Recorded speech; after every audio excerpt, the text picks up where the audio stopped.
Hi, my name is Jenny Dame. Welcome back to my channel. For today's episode, I know you've been there where you're sewing and everything is going great, and then you look at your stitches and they're just so frustrating.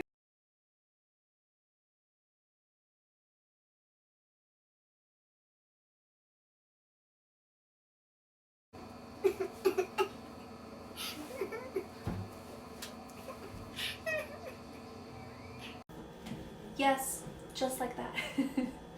They look like look not even, or one side looks perfect and then you flip into the inside and it just looks like a mess.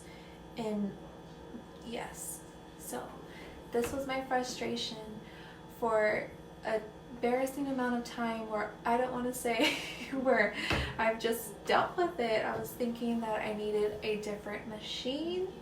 I was like, well, I've had this for like 5 years, maybe it's time for a new one. And it wasn't until I asked my friend, which I'll get into, where she told me what she did to her machine and it fixed the issue. Oh, I want to go into it because it was so simple, and I just wish that I figured it out instead of suffering for years.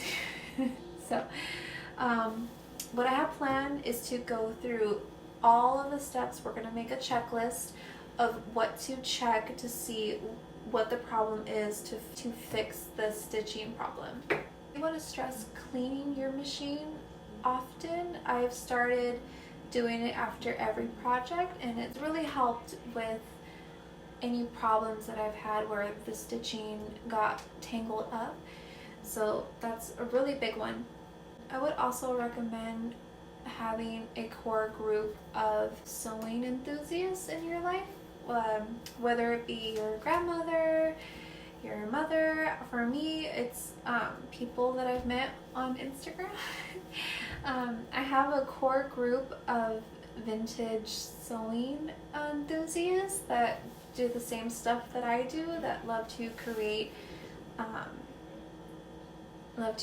outfits in a vintage style. And I love it because I could bounce off ideas or problems that I'm facing. How do they do their hemming on skirts?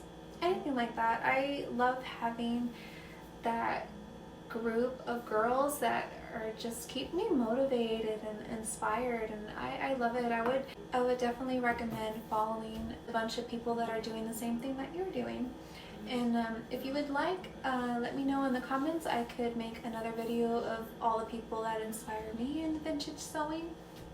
I would love to do that, by the way. I don't know, that sounds like a good idea. I just thought of that. So let me know if you guys would want to do that. If anything, you could follow me on Instagram. It's Jenny Dame. I love to see people's sewing projects, and you can definitely bounce off problems with me with sewing. I would love to try to help you, and if I don't know the answer, I could try to help you find the right direction of where to source it. But okay, so let's get to the steps of how to fix the problem. And I know it's frustrating, but don't worry, we're gonna go through all the steps. We're gonna fix that problem. Okay, to go down the checklist, to start it off, I would first see if the thread is all the way looped around where it should be. Sometimes the thread can come loose up top, and if that's the case, it's a quick and easy fix. You just need to re-thread the machine, put it down to the needle, and it should work.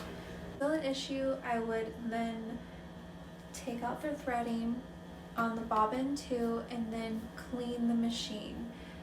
I recently took off the screws on the plate right here, and oh my gosh, did I just never clean that? And it kind of looked like a velvet like batting. It was really caked on there, and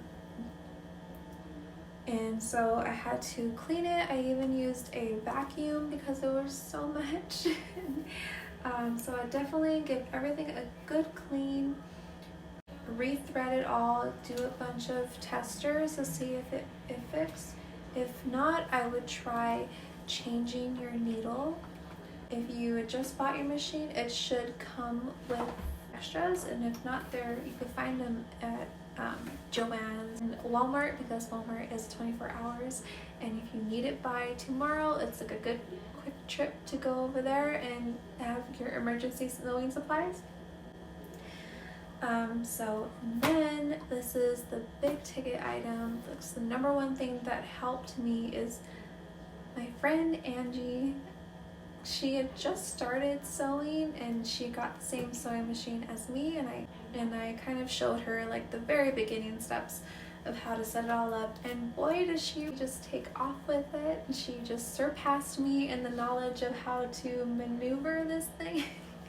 I messaged her and she FaceTimed me of what to do, so I want to show you guys. This is what, if all else fails, your bobbin, the bobbin case that holds it, it should be tight when you pull the thread. I didn't know this, so my thread was always super loose, so I could just easily pull it. So what you want to do is, there's a little screw right there, so it's on the side of mine, and your sewing machine should come with a little screw, so you want to screw it tight. When you put in your bobbin, it should, when you put in your bobbin, it's kind of tight when you pull it, and even if you hang it, it could kind of just hang there without moving. Mine before would just fall super easily. So that could be just tightening the bobbin, and that's what worked for me, and it was a lifesaver. My stitches haven't had a problem with my stitches ever since then, and I'm so grateful to Angie. If you're watching, thank you so much. And still, I owe you like a coffee or something. But it's really been a lifesaver, and I wanted to tell you guys, I know it can be a common issue, and if all else fails, I would definitely go into your manual from your sewing machine, see what they recommend the stitching tension and width. Maybe it could be something like that. I hope this solves the issue. If you found another resolution of how to fix your threading, please let me know in the comments. I would love to see what your recommendations are to fix this issue, and yeah, I just really hope I was some bit of help. So I'll see you guys next time.